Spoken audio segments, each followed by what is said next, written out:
You say it would be better if we stopped seeing each other. Si Helen Maxine Reddy, na mas nakilala sa kanyang stage name bilang Helen Reddy, ay isang Australianong-Amerikanong mang-aawit, aktres, host sa telebisyon, at aktivista. Siya ay ipinanganak noong October 25, 1941, sa Melbourne, Victoria, Australia, sa isang pamilya ng show business.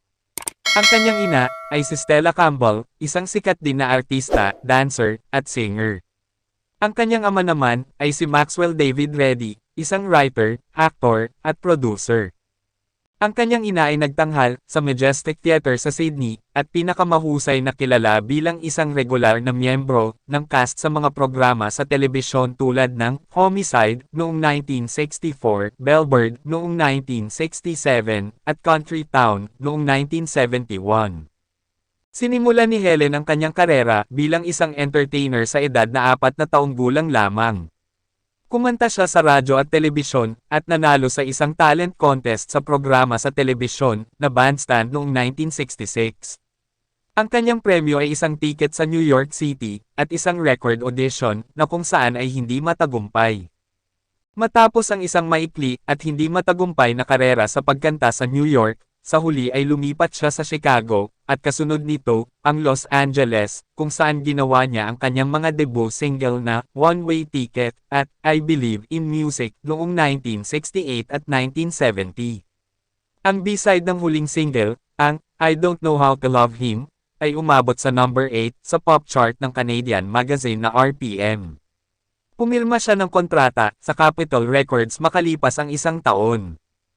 Noong 1971, si Helen Reddy ay biglang sumikat nang ilabas niya ang kanyang iconic na kanta na I Am Woman.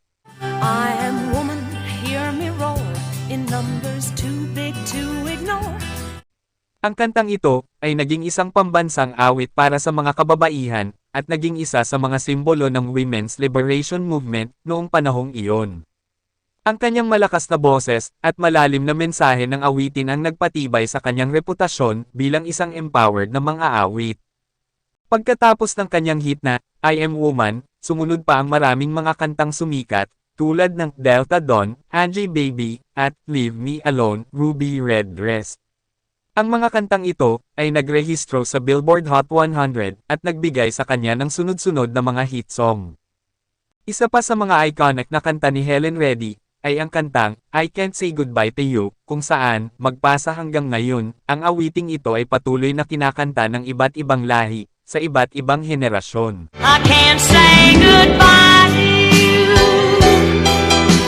Si Helen Reddy ay namatay noong September 29, 2020, sa edad na 78 taong gulang. Lingid sa kaalaman ng karamihan, si Helen Reddy ay matagal na nagdose sa sakit na Addison's disease at dementia.